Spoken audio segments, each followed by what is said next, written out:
Now to what is being called the nation's most ambitious police reform in the aftermath of the police killing of George Floyd in Minneapolis. States across the country began examining their use of force policies for their police departments. Yesterday, New Jersey's Attorney General Gurbir Grewal announced his state's first overhaul for police use of force in 20 years. Among those changes, a requirement that notice be given before force is used and that medical attention be administered when it is. And New Jersey's Attorney General Grewal joins us now. Thank you very much, Mr. Attorney General, for joining us. Tell us what else these new policies includes and how exactly do you administer medical attention, and in the moment of dealing with the potential suspect, how do you let them know about the use of force? Explain how this works.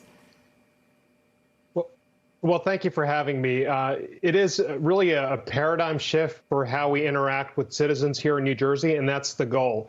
Our 20-year-old use of force policy started with force and it ended with force. It never mentioned de-escalation. So what we're asking our officers to do is in every instance, respect the sanctity and dignity of life, respect the person they're interacting with, and use force as a last resort. If force is used, they have a duty to first give a warning if it's feasible and if it's practical. And if force is used and the individual with whom they're interacting is injured, they have a duty to render medical assistance promptly, again, if it's safe under the circumstances. And we realize policy is just paper. So we're also undertaking a massive retraining next year of all 38,000 cops to drive this home. And we're setting up a state-of-the-art, first-in-class use of force portal to see how we're doing as we go with this new policy. Eddie Glaude, you have the next question. Attorney General, as a citizen of New Jersey, I am so excited. Resident of New Jersey, I'm so excited about this. Let me ask you this question, though. I mean, these are some extraordinary gestures or policy initiatives. What's the accountability component?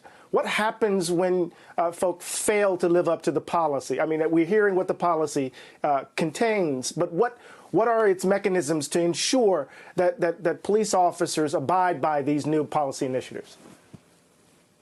Yeah, that's a terrific question. You know, that's why we built out something that we're extremely proud of in this state, which is a portal where every officer within 24 hours has to report any use of force.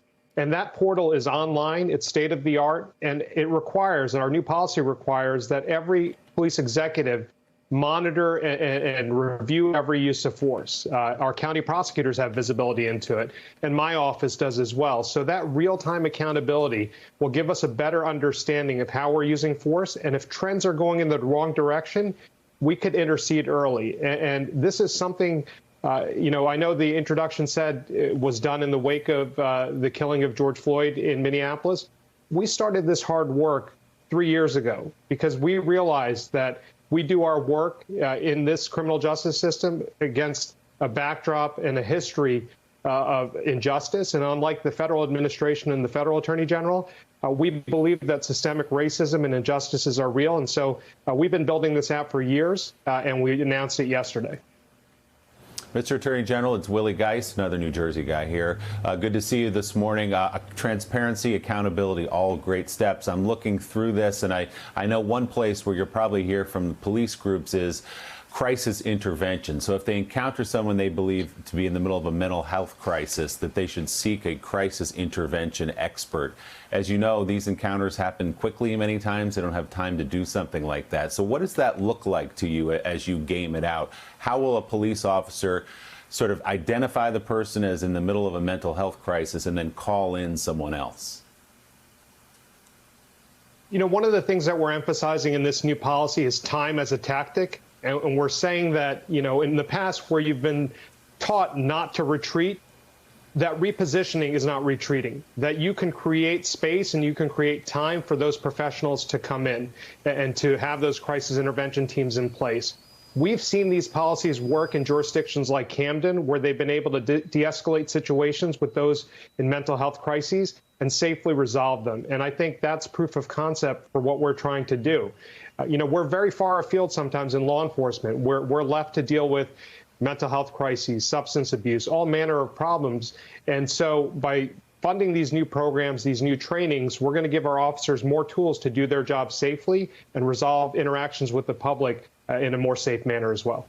Thanks for checking out MSNBC on YouTube, and make sure you subscribe to stay up to date on the day's biggest stories. And you can click on any of the videos around us to watch more from Morning Joe and MSNBC. Thanks so much for watching.